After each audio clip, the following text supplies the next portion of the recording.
Welcome to this video on performing blunt topo cloning with Geneious Prime.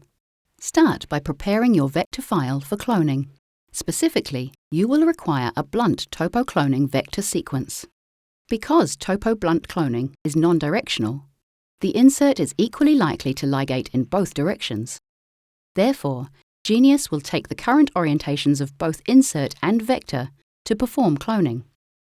To change the orientation of either sequence, select it, go to the Sequence menu, and choose Reverse Complement. In the new window, choose to reverse complement the entire sequence, and click OK. Once updated, click Save to save the changes. You will need to create a topo annotation for the vector, so Geneious knows where to add the insert.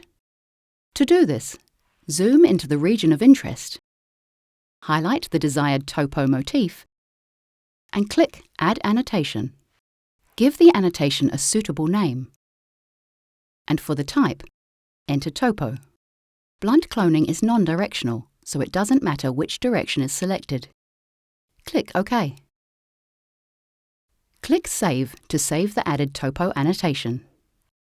With the vector file prepared, let's simulate the blunt topo cloning reaction. Select both the vector and insert files, go to Cloning, and choose Topo Cloning.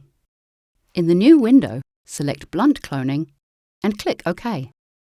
The resulting product sequence shows the inserted sequence as a red annotation. And that's how you perform blunt topo cloning in Geneious Prime. To learn more, visit geneious.com.